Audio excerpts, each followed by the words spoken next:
Welcome back. For our top domestic story this hour, we are following news that employees are taking cover at the Hanford Nuclear Plant in Washington state, one of the largest nuclear waste processing facilities in the U.S.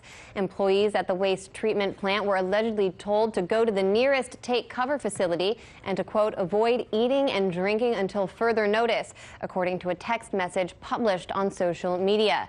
In May of 2016, the plant's Manhattan Project-era nuclear storage tank experienced a catastrophic leak of thousands of gallons of radioactive waste. RT's very own Alexei Orshevsky was at the scene.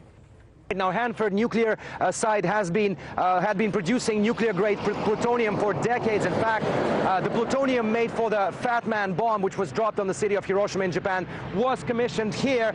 The facility was put out of commission after the Cold War, but it's still used as the nuclear waste storage facility, the largest in America, one of the largest in the world. In fact, 2/3 of America's nuclear waste is stored here. Now, since April 19th, there have been numerous reports that tanks holding this nuclear waste in this facility have been leaking. And we're talking about tanks which were created in the 1940s and 50s and 70s. They had never been designed to last for this long. And environmentalists we spoke with say that this may be a major environmental catastrophe.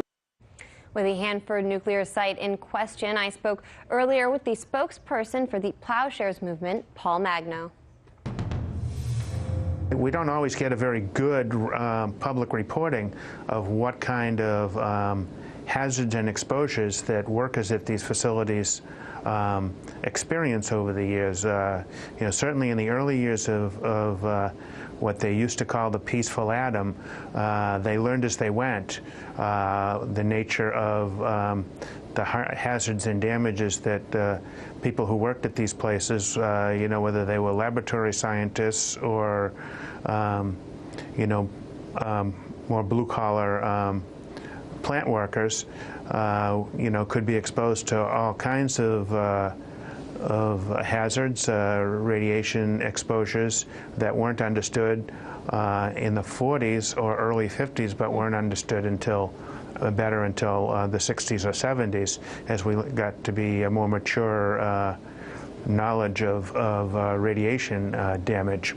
And yet here we are decades later. We know the potential risks, and yet there are over 100 active nuclear sites, whether it's plants or nuclear reactors around the country. What is the current state of that infrastructure, and how can the U.S. transition away from this dangerous power source? Well, I know that there's been some interest in trying to revitalize nuclear power as an energy source in the last decade or two. Although many environmentalists say that's not a wise idea. The problems that nuclear power have are substantial, and we haven't come up with a technical solution, for example, to how you safely store nuclear waste. Hey YouTube, thanks for checking out our channel. We hope you enjoyed the video. We have tons of content for you just like this. For more of RT America's one-of-a-kind news and analysis, be sure to subscribe and never stop questioning more.